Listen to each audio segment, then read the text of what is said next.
Welcome to the 14th Annual Motor City West Summit. So without any pre-roll interruptions, let's get to the highlights. What is the real effect of technology disruption? Yet we've been told millennials don't want to buy cars, but can they afford cars? Is that the issue? But now it's not just can they afford cars, now there is an option to not afford a car. You and I have been buying cars from the same people, the same effectively five people plus Morgan for 100 years. Now there's all these new players. Are you going to buy a car from an established car manufacturer, from one of these guys? You're going to buy a car from these guys? Or are you going to buy it from a startup? Or are you going to buy a car at all? So let's go back to our driver's seat here.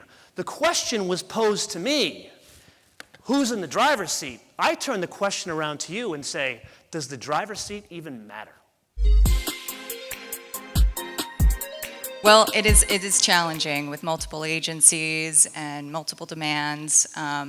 We are trying to make the content fit the platform, right? So we know that if we create content that is strong in a storytelling element, then it's going to work better on a social media platform. Just shoehorning in the 15-second version of your national TV spot is not the best way to make use of your social video. We do that, most brands do that, but there is a better way to do it, and when you can do it the better way to custom create that content, it's ideal, and that's what we try to do.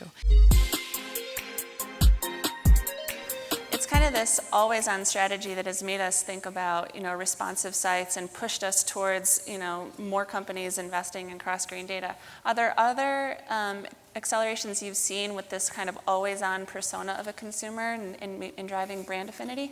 Yeah, I think social has been, a catalyst for that kind of thinking. The fact that people are connecting to social media on their phones like multiple times a day means that if you want to play in that space, you have to have a way to integrate yourself into that.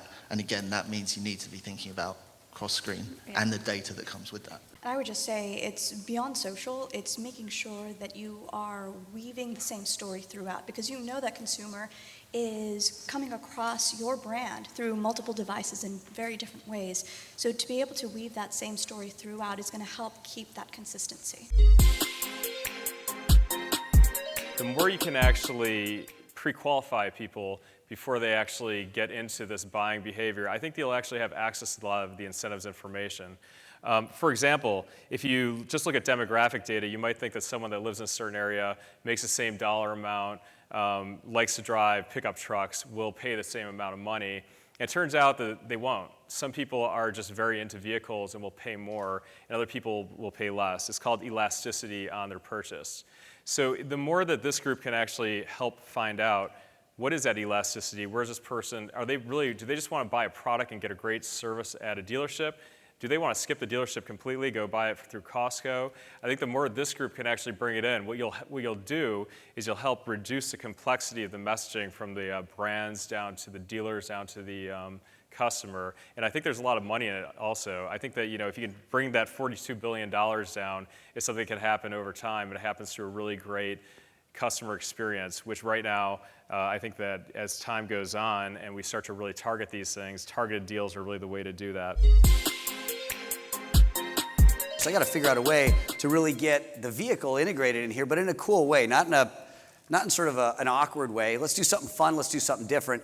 And so Don came up with a really interesting idea. He said, okay, you guys are going to be doing events, and you guys are going to have all these events where you're going to be out, talking to bands. What if we actually took the entire recording studio and stuck it in the car, stuck it in the Ford Focus, so we could bring the Ford Focus out there, get people around the Ford Focus, and experience it for the first time, and actually record some of these bands right from the car. Car brands, every car brand talks about going from 0 to 60. Kia went from 0 to 88% in market share, which is insane. And it's now the most dominant brand in the boxy category. We actually knocked out a few car brands. So how did we shatter the boxy category? By shattering the conventions of millennial marketing. And here's where it gets really interesting. It really came down to this. We didn't look at them as a generation. We didn't see them as people.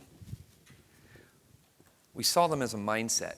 And it's a mindset that basically is all about taking on convention. It's a mindset, if you think about today's millennial audience, it's not the age, it's their mindset and their spirit. That's what we need to connect with, first and foremost. Because at the end of the day, we're all millennials. All of us here are millennials living in the millennial age. We're all challenger brands. Kia Motors is a challenger brand. David and Goliath is a challenger brand. I'm a challenger brand. We're all challenger brands. We all have an entrepreneurial side to us, right?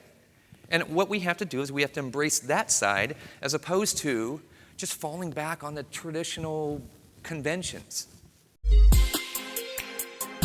Toyota and Saatchi have been active members of thinkLA for years too. So today we get to recognize one of the most iconic advertising relationships, not only in LA, but in the industry.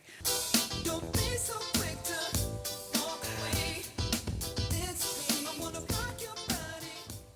Well, thank you for this honor. Like any relationship, I think, from our perspective, our finest hour is yet ahead of us. And with all the changes coming, going to Plano with our company, and I know I'm going. I know Al's going. So I don't have that many worries. We're gonna have a great time and sell lots of cars and create a new plateau for the brand moving forward together. So Al, I guess I should be thanking you, and it's your turn.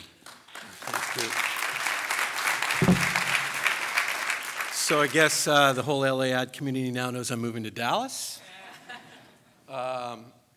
It's a pleasure, and we're incredibly grateful to have the relationship we have with Toyota. The reason why it works is because we're brutally honest with each other.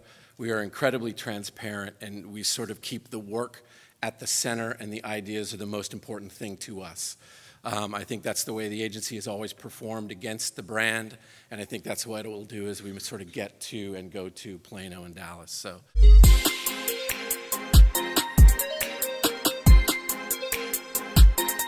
I like the Moto Man, George, who kicked it off. I just thought he was really engaging, and you could tell he's got a great energy and just understanding of the car business and weave that nice comedic voice. I thought that was fun. Yeah, David Angela, I think he was phenomenal, and just understanding how you talk to millennials and kind of what cuts through and how they reinvented the Kia brand. I really enjoy the recognition of their partnership between Saatchi and Toyota. I mean, 20 years. It was nice to see the video and see sort of the history of the two, the relationship between the two.